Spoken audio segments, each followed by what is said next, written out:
On va voir un peu ce qui se passe ici dans Coup de pouce. Donc on va un peu s'intercaler dans leur boulot et on va un peu demander qu'est-ce qu'ils font. On y va.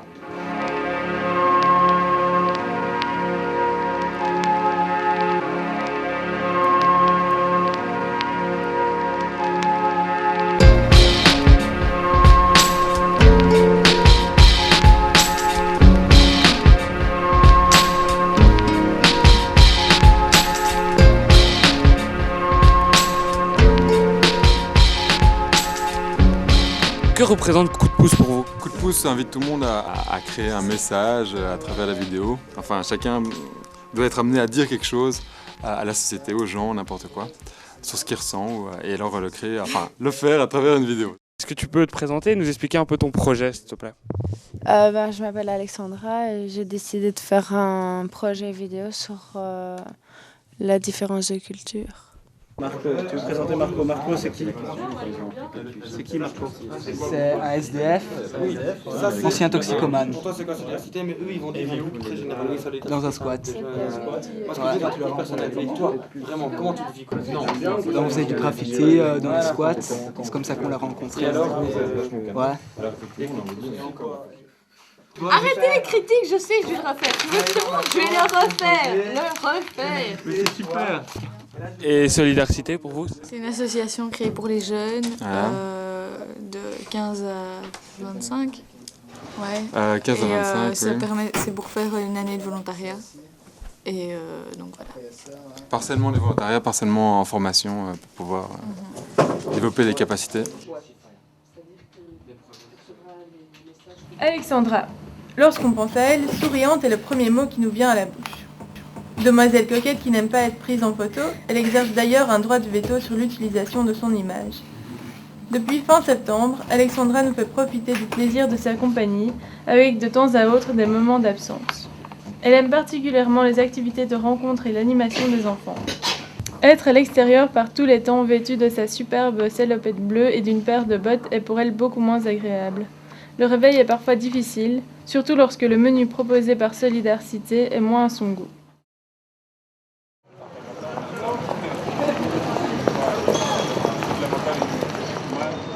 Je lui en veux de m'avoir invité à danser ce slow, Je peux pas t'aimer. d'avoir fait le premier pas, C'est impossible entre nous. de m'avoir embrassé, Ma famille, elle va me tuer. d'avoir continué à m'appeler, Je peux pas t'aimer. de s'être laissé aller. T'es belge. Tu peux pas comprendre. Je lui en veux de m'avoir aimé, Je te fais du mal et ça me tue. d'avoir laissé continuer les choses, Je peux pas t'aimer. tout en sachant la triste fin de cette histoire. Si les autres n'étaient pas là, ça serait différent. Je lui en veux de m'avoir fait rêver. Si je gagnerais au loto, je te prendrais avec moi et on partirait loin d'ici. Je lui en veux de ne pas arrêter, de continuer. Je t'aime, Alexandra. Je lui en veux de l'aimer. On vous coupe 2 petites secondes, si ça vous dérange pas, pour voir un peu votre projet là en ce moment. On travaille sur un projet de vidéolettre et donc qui vient de Thibaut. D'accord. Thibaut, tu peux nous expliquer un petit peu vite fait? C'est un sujet par rapport à une année que j'ai eue et qui s'est pas très bien passé D'accord. à l'école. Ah bah super. Bah on verra ce que ça donne vers la fin. Voilà, donc là on va se diriger vers le bureau, on va un peu voir ce que ça donne. Il y a toujours un perchman, donc quelqu'un qui tient la perche. On met un micro ici, donc ça c'est un micro fusil, un micro qui va se diriger vers une source sonore.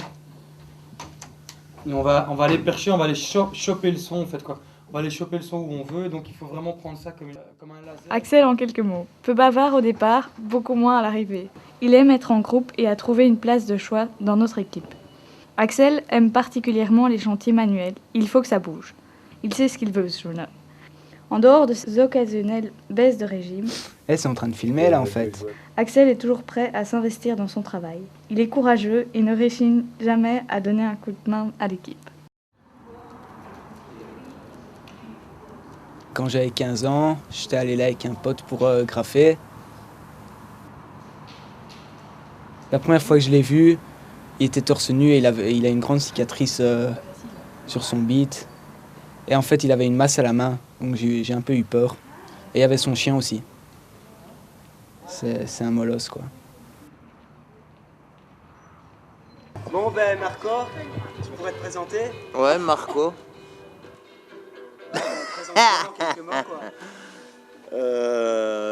Marco, fainéant de profession et fier de l'être. Moi j'habitais Bruxelles et puis j'ai commencé à zoner dans le sud de la France. J'ai passé 10 ans dans le sud de la France, puis j'ai été expulsé, je suis revenu et je savais que le long du canal il y avait plein de trucs abandonnés. C'est pour ça que voilà, je suis arrivé là, quoi, pour un squat. J'aime bien les gens plus âgés et tout, parce qu'ils connaissent plein de trucs, surtout quand c'est des gens qui ont vécu dans la rue et tout. Ces gens, ils ont vécu plein de trucs et ils savent c'est quoi la vie et tout.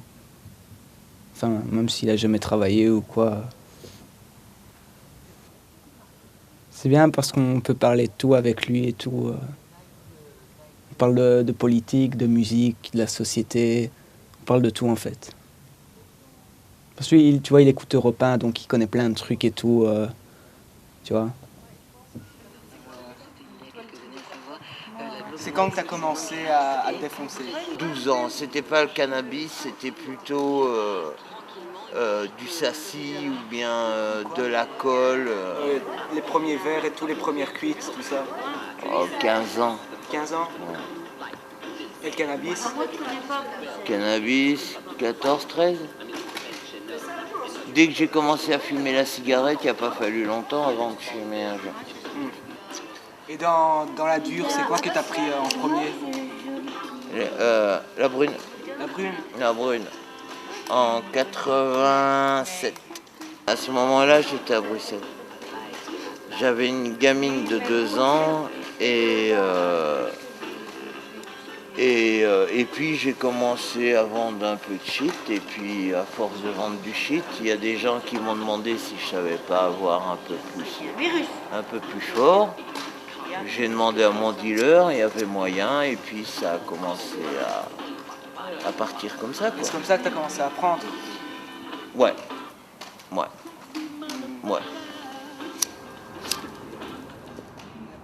Quand tu as commencé à devenir dépendant?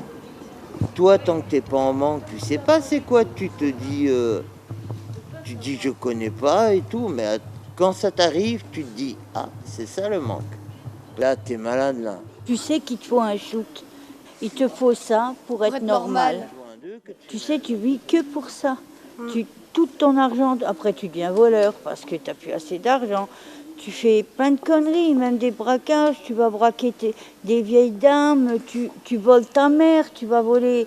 Tu deviens une saloperie. Tu deviens une saloperie. Tu n'as plus d'amis, tu n'as plus rien. Tu es une saloperie. Et si tu ne te sors pas de là, ben, même ta famille, tu n'as plus d'amis, tu n'as plus rien. Tu n'as plus rien parce que tu n'as plus de confiance de personne. Voilà, qu'ils se disent ça sert à rien, il s'en sortira jamais. Et puis c'est comme ça que, bon ben voilà, on en est arrivé là. Moi je suis française, j'ai vécu 10 ans au Luxembourg, et puis maintenant, après je suis venue en Belgique pour arrêter. Et si tu veux décrocher, il faut partir de ton pays, tu vois. Comme ça, tu arrives dans un endroit où tu ne connais pas, tu n'essayes pas de faire des rencontres ou quoi, et là, tu peux t'en sortir. Mais si tu restes dans ta ville, tu ne t'en sors jamais. C'est un prêtre qui m'a aidé à m'en sortir. C'est un prêtre qui me connaissait, puis qui m'en a sorti. Et je m'en veux parce que j'avais promis que j'arrêtais. Je suis partie, il m'a cherché pendant une semaine, il m'a retrouvée. Il voulait vraiment que je décroche. Et puis après, il m'a conduit ici. J'étais à Inaden. Après, je suis allée à Transit. Après, je suis allée au centre de cure. Et c'est là que j'ai rencontré mon mari. J'ai arrêté à 35 ans. 35 ans, j'ai arrêté. T'as commencé à quel âge? Ouh là là, j'ai commencé par le shit un petit peu. J'avais 16 ans. Et après, je suis passée très très vite à la cam. À 17 ans et demi, 17 ans et demi, j'étais déjà dans la cam. J'avais un copain, ça a été le père de ma fille. Et c'est lui-même qui m'a shooté la première fois. La première fois? Ouais. Il m'a dit, il y a que ça, ou tu prends en shoot, je te le fais, tu sens rien, ou alors tu resteras malade. Le shit? Non, non, non. Pour moi, c'est pas une drogue. Hein. Pour moi, le shit, c'est considéré comme... enfin, moi, je considère ça comme une clope, quoi. Comparé partout, parce que je suis passé, franchement, m'en maintenir à la méthadone et au shit, c'est très, très bien. J'en suis très, très, très content. Mais ce serait une bonne idée, franchement, de légaliser ça. Les réseaux seraient plus sains, en fait, c'est ça? Beaucoup plus sain, beaucoup plus sain. Et puis déjà, tu endigues déjà toute une économie souterraine incroyable, quoi. Parce qu'en fait, l'héroïne a diminué de prix, mais par contre, le shit a complètement augmenté, quoi. Ah ouais.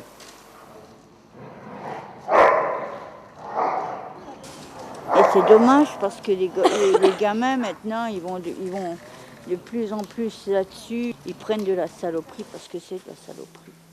Et par rapport, par exemple, à Axel qui est là, qui est plus jeune. Ah, moi, je dis, si jamais je vois apprendre, j'en mets une. Je mets une claque. Ah ouais, ah oui. Ils sont contents de voir des gens parce qu'en fait, ils ont coupé tous les contacts avec les gens de la ville et tout pour essayer d'arrêter. Et pour eux, ils aiment bien quand on vient là, quoi. Même si on est jeune ou quoi, ils aiment bien, ils parlent et tout. Faut pas prendre ce qu'on dit, ce qu'on a fait comme exemple. Parce que, comme dit mon mari, les années vont très vite et... Tu te rends compte de rien, t'es à 40 ans et qu'est-ce que t'avais? T'as rien fait, quoi. Ouais, évidemment, tu connais Amsterdam sur les doigts de ta main, tu connais Rotterdam sur les doigts de ta main, Anvers pareil, mais à part ça, quoi, rien, t'as rien vu. Est-ce que tu peux nous expliquer ce que vous faites dans votre projet? Alors, on crée un scénario pour un film vidéo sur les stéréotypes de la société actuelle. On essaie de casser les stéréotypes. D'accord. Et comment est venue l'idée? C'est moi. Comme ça, d'un coup, tu t'es réveillé un matin, tu t'es dit... Non, en fait, j'ai trouvé ce petit livre et je fais la pub. Voilà. Non, j'ai vu ce petit livre à Montaigne et je l'ai lu et je trouvais ça hyper intéressant parce qu'il y a plein de pourcentages sur le nombre de filles et de garçons qui passent à la télévision selon, par exemple, des pubs et tout.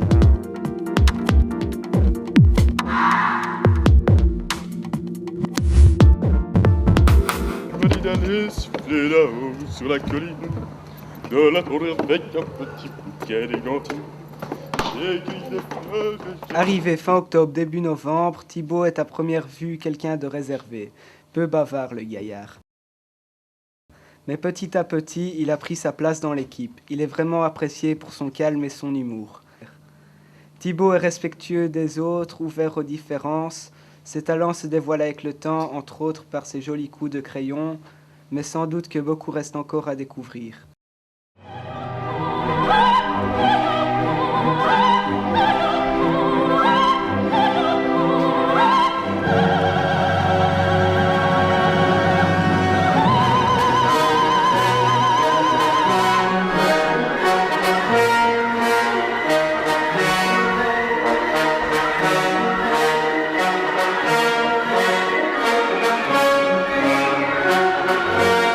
Les élèves de Mater, ils sont assez conformistes, ouais, parfait.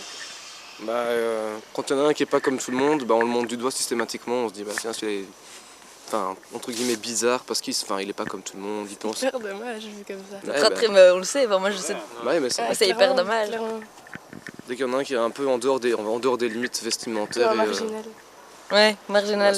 Marginal, voilà. On traite des grunge, quoi. C'est horrible, quoi. Tout le monde est pareil. Y a qu'à regarder, sortir les cours, toutes les filles sont habillées pareil et tous les mecs pareil.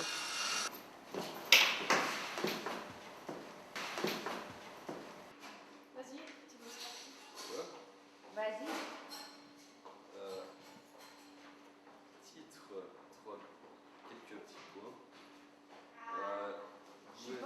si l'élève n'est pas à la hauteur ou n'a pas envie de faire l'effort pour s'adapter, ben oui, c'est vrai qu'il sera...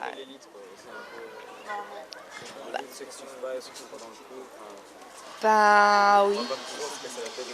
Oui, non, c'est vrai, c'est materdit. C'est materdit, oui, c'est un peu comme un peu toutes les autres écoles. C'est pour ça qu'on peut parler d'élite scolaire, parce que c'est bien leur volonté, ça c'est sûr. Mais ça reste exclusif et c'est ça qui fait qu'il y a des écoles poubelles. Les gens qui s'y suivent pas se retrouvent dans des écoles et puis si ça va de nouveau pas, ils se retrouvent dans les... On peut clairement faire un rang comme ça. Les gens qui sortent d'ici vont se retrouver d'abord dans cette école. Non, c'est sûr que faire des écoles ghetto, ça arrange rien, quoi, ça c'est sûr. Si, dans ma classe, moi j'ai un peu les extravagants de l'école. J'ai un peu les extravagants de l'école et c'est clair que moi j'ai un peu la classe de déchets de mater. Des déchets? Oui.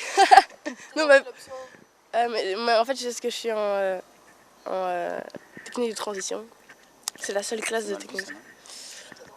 Ben, ça va, je le vis bien. Ouais.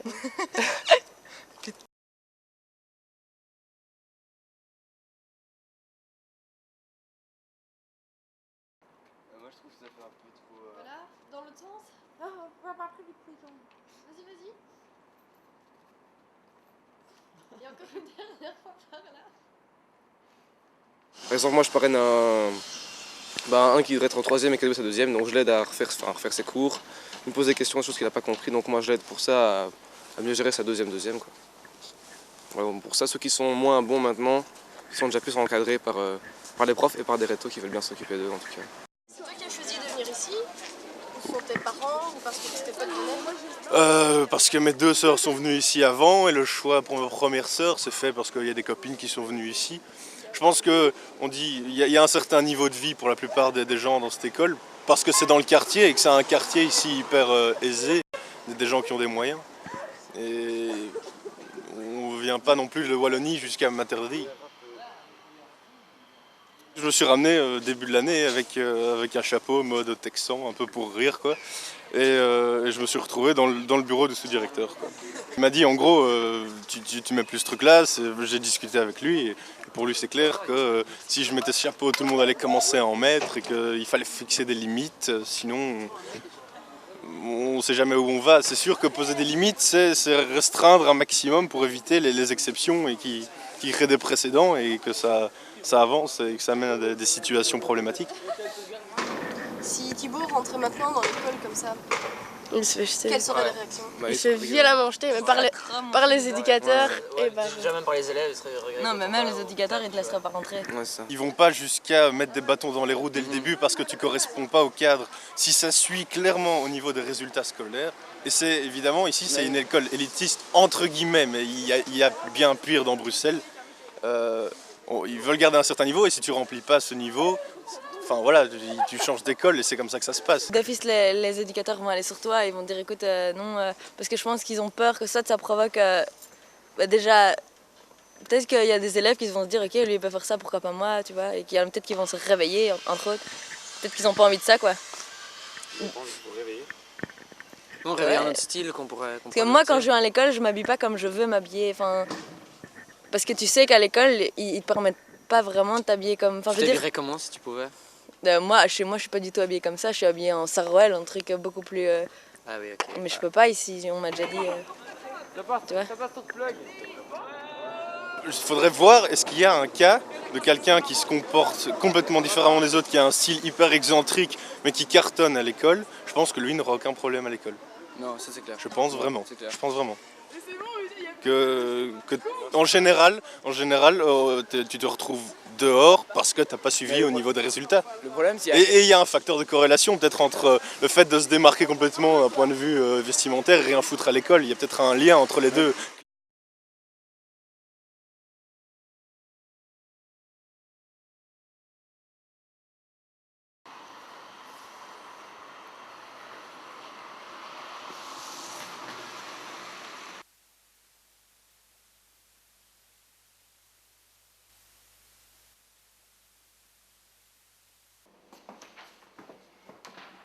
Vas-y, refais. Allez, un peu. l'émission devra être acquise avant l'heure. L'émission sera diffusée vers